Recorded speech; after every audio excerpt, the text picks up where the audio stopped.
Assalamualaikum warahmatullahi wabarakatuh. Alhamdulillahirrabbilalamin. Wabihi nasta'in wa ala umuri dunya waddin. Wassallallahu ala sayyidina Muhammadin wa ala alihi wa sahbihi ajma'in, amma ba'd. Rabbi shrahli sadri wa yassirli amri wahlul 'uqdatam min lisani yafqahu qawli. Perkenalkan, nama saya Aziza Rwanda. Di sini saya akan menjelaskan tentang jurnal yang sudah saya review yang berjudul Variabilitas Sifat Fisika Tanah dan Geoorganik pada Lahan Hutan dan Perkebunan Kakao di Desa Sejahtera, Kecamatan Palulu, Kabupaten Sigi. Oke, selanjutnya langsung saja kita bahas tentang poin-poin apa saja yang akan saya bahas hari ini.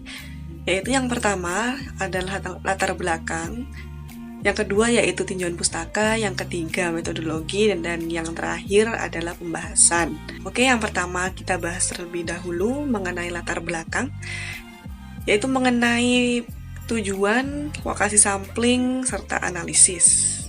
Pada slide ini sudah saya tuliskan bahwasanya tujuan dari penelitian ini mengetahui variabilitas sifat fisika tanah.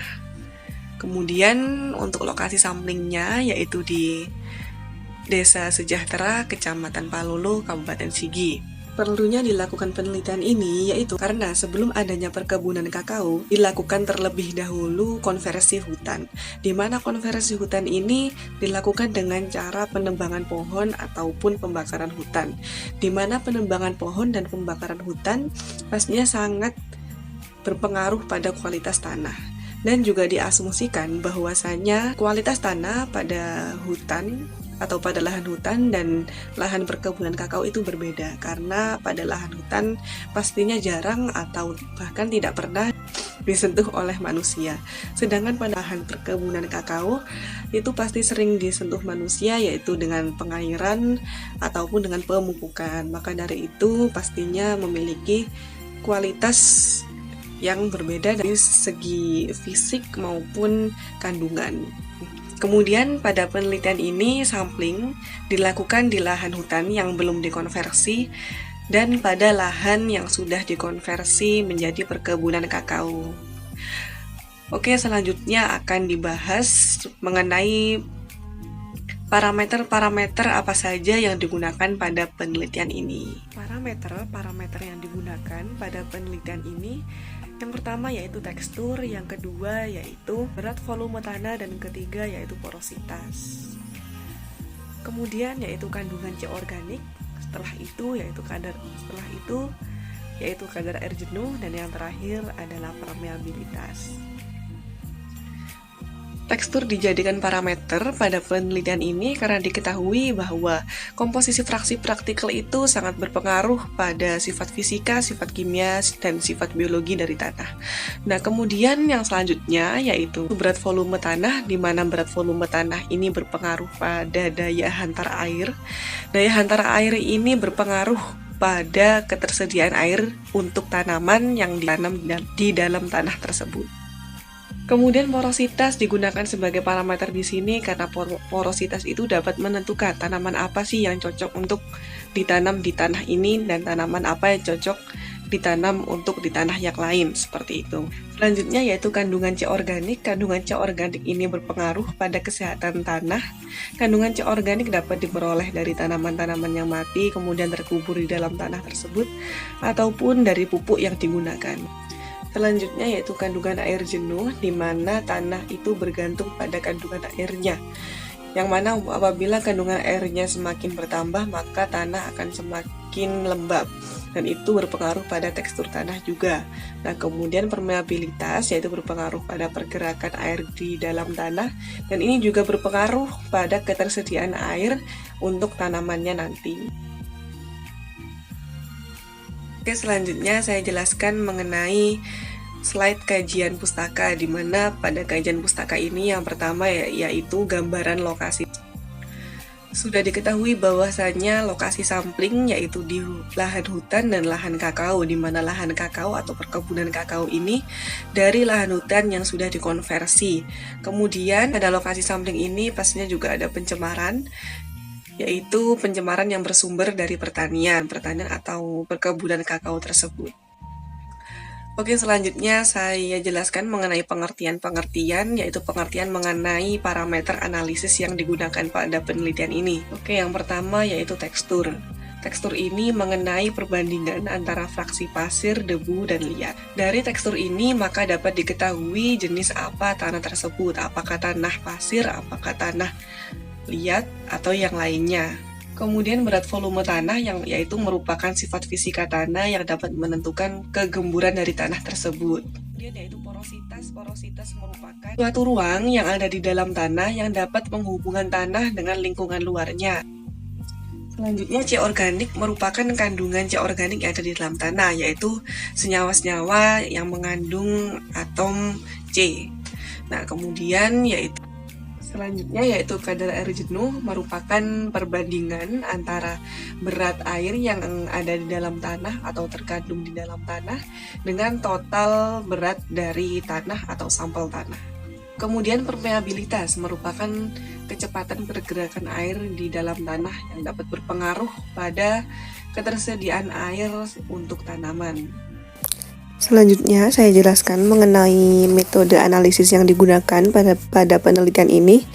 Pada parameter tekstur itu menggunakan metode analisis metode pipet, yaitu metode pengambilan menggunakan pipet langsung. Kemudian untuk parameter berat volume tanah itu menggunakan metode ring, yaitu metode mengambil sampel tanah yang utuh menggunakan ring. Nah, kemudian porositas ini juga menggunakan metode ring. Kemudian pada parameter selanjutnya yaitu C organik itu menggunakan metode Wolke and Black, yaitu metode untuk mengukur kandungan C organik yang dapat dioksidasi. Nah, kemudian untuk kadar air jenuh itu menggunakan metode gravimetrik, yaitu metode dengan proses isolasi dan pengukuran berat suatu unsur atau suatu senyawa. Nah, kemudian untuk permeabilitas itu menggunakan metode constant head permeameter, yaitu metode yang melibatkan suatu aliran air itu melalui kolom sampel tanah silindris di bawah tekanan konstan.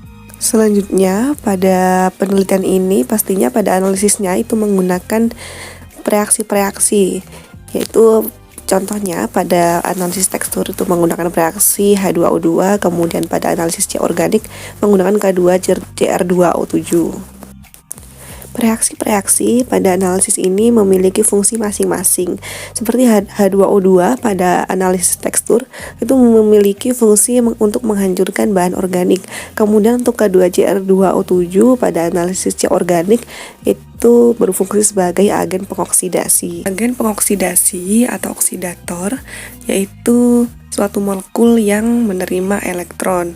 Selanjutnya yaitu akan dibahas mengenai reaksi-reaksi yang terjadi pada analisis di penelitian ini.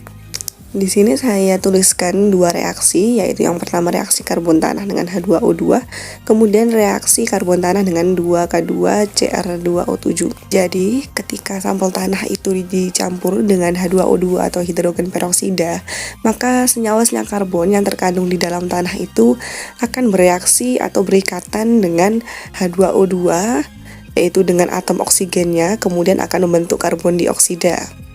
Kemudian karena C organik itu bereaksi dengan oksigen pada senyawa H2O2, maka akan juga menghasilkan air. Maka pada reaksi ini dihasilkan karbon dioksida dan air. Jadi pada reaksi ini senyawa karbon yang terkandung di dalam tanah akan bereaksi dengan 2K2CR2O7, kemudian akan menghasilkan 2K2CO3, 2CrO3, dan juga karbon dioksida. Oke, selanjutnya saya jelaskan mengenai metode penelitian. Jadi yang pertama yaitu penentuan titik sampling, kemudian preparasi sampel. Pada penentuan titik sampling ini ada 3 tahapan dan preparasi sampel juga ada 3 tahapan. Tahapan-tahapan pada penentuan titik sampling ini yang pertama yaitu pengambilan sampel tanah dilakukan di 3 tempat, kemudian diulang sebanyak 3 kali, dan yang terakhir yaitu masing-masing tempat ini harus memiliki perbedaan kelerengan yang akan ditunjukkan atau saya tunjukkan pada slide selanjutnya. Kemudian untuk preparasinya itu menyiapkan alat dan bahan. Alat-alatnya yaitu seperti alat tulis, ring sampel, kertas label, kantong plastik, es batu, cangklong, cangkul, linggis, parang, bor tanah, dan karet gelang. Kemudian bahan-bahan yang digunakan yaitu seperti air dan serta seperangkat zat kimia yang digunakan dalam analisis sampel tanah. Oke, selanjutnya yaitu diagram alir dari analisis tekstur. Seperti yang saya jelaskan tadi bahwa pada analisis tekstur ini menggunakan H2O2 sebagai reaksinya. Bisa dilihat ya pada diagram alir ini ditambahkan 25 mili H2O2. Selanjutnya yaitu diagram alir mengenai analisis berat volume tanah. Pada analisis berat volume tanah ini menggunakan metode ring. Kemudian sampel ini juga dipanaskan selama 24 jam dengan suhu 105 derajat Celcius. Nah, kemudian ditimbang, selanjutnya dibersihkan dan diukur volume ring.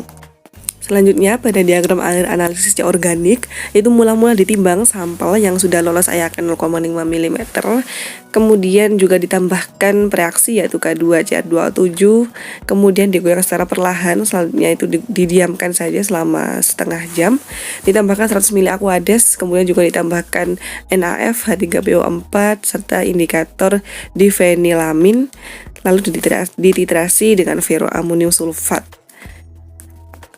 Selanjutnya yaitu diagram alir tentang analisis porositas dan analisis kadar air jenuh.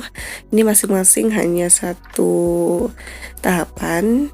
Jadi untuk analisis porositas itu dihitung volume total pori berdasarkan nilai bobot isi dan kepadatan partikel. Dan untuk kadar air jenuh itu dikeringkan sejumlah tanah basah dalam oven dengan suhu 100 derajat Celcius. Selanjutnya yaitu diagram alir analisis permeabilitas. Itu mula-mula diambil dulu tanah menggunakan ring, kemudian direndam dalam bagi air, selanjutnya dipindahkan tanah ke alat permeameter dan dialiri air, kemudian diukur dan dikeluarkan tanah dari ring sampel dan diukur tinggi dan diameter ring sampel serta tinggi head ring. Oke, selanjutnya yaitu perhitungan. Di sini sudah saya tuliskan perhitungan untuk menentukan berat volume tanah dan porositas. Untuk mengetahui porositas, maka harus diketahui terlebih dahulu bulk density-nya atau berat volume tanahnya. Selanjutnya yaitu perhitungan untuk menentukan C organik dan permeabilitas. Pada penentuan C organik ini membutuhkan normalitas dari ferrosulfat.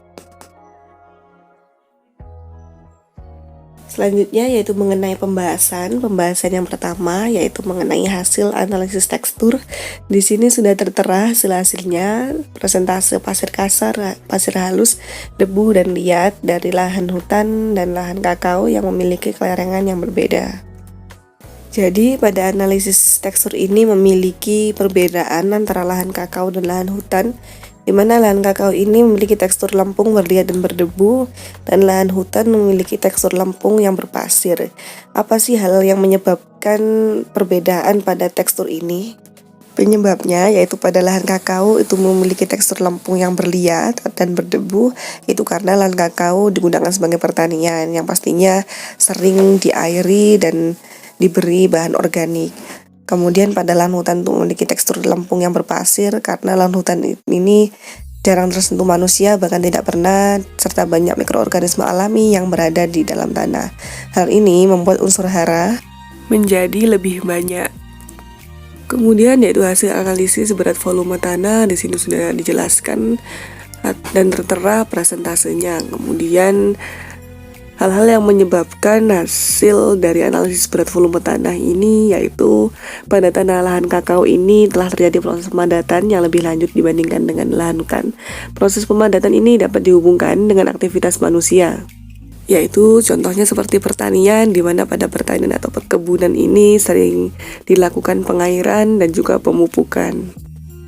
Selanjutnya hasil dari analisis porositas, di sini juga sudah tertera masing-masing persentase porositas, dan masing-masing persentase ini memiliki harkat, yaitu pada porositas 47,77% itu kurang baik, untuk persentase 51,93 itu baik, kemudian 45,16 pada lahan kakao itu kurang baik.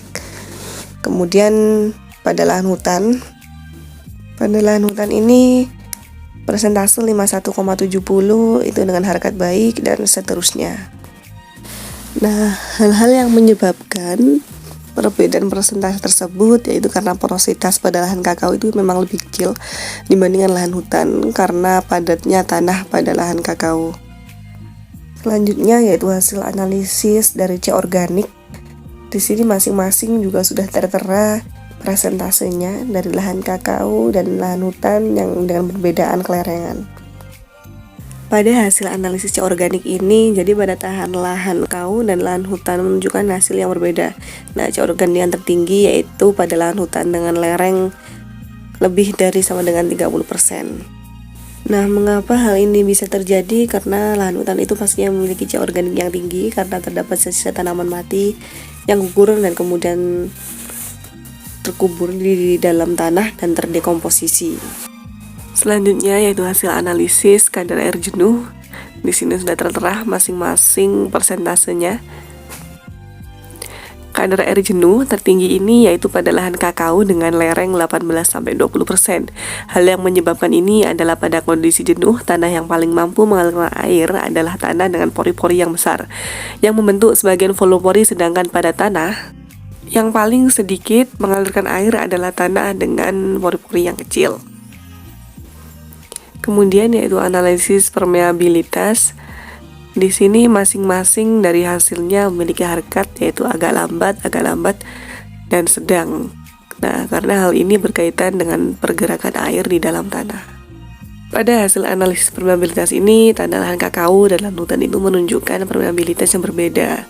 Nah, karena tanah lahan kakao ini memiliki permeabilitas yang agak lambat, sedangkan tanah hutan itu memiliki permeabilitas yang sedang. Nah, penyebabnya yaitu permeabilitas ini meningkat seiring meningkatnya poros tanah. Nah, apabila tanahnya itu semakin basah, maka nilai permeabilitas semakin tinggi. Pada tanah yang lebih kering, sebagian pori-pori terisi udara yang dapat menghambat aliran air. Selanjutnya analisis perhitungan. Yang pertama yaitu perhitungan berat volume tanah. Jadi berat tanah kering oven dan berat ring didapatkan dari sampel utuh yang sudah dingin ditimbang beserta ringnya dengan menggunakan neraca analitik dengan ketelitian 2 desimal. Nah, kemudian volume ringnya ditimbang dan dimasukkan masing-masing hasil ke dalam persamaan bulk density. Nah, dari situ semua dapat diketahui bahwa bulk density atau berat volume tanah dapat dipengaruhi dari jenis tanah. Berat jenis tanah yang berbeda dapat memberikan berat tanah yang berbeda pula. Kemudian pada perhitungan porositas, jadi pada perhitungan ini nilai bulk density itu diperoleh dari perhitungan sebelumnya yaitu perhitungan berat volume tanah. Nah, untuk ruang pori total tanah dalam keadaan alami dinyatakan sebagai persentase volume total pori yang diisi oleh udara dan air di antara partikel tanah berdasarkan nilai bobot isi dan kepadatan partikel. Kemudian pada perhitungan C organik ini membutuhkan normalitas dari ferrosulfat. Nah, pada penelitian ini digunakan ferrosulfat 1N. Maka pada perhitungan dapat diketahui bahwa normalitas yang digunakan yaitu sebesar 1N dan ferrosulfat ini fungsinya yaitu sebagai titran. Selanjutnya perhitungan dari analisis permeabilitas. Nah, pengukurannya ini menggunakan hukum Darcy yang dinyatakan dengan persamaan di atas. Nah, hal ini dikarenakan hukum Darcy dapat mendefinisikan hubungan antara fluida yang mengalir pada suatu media berpori.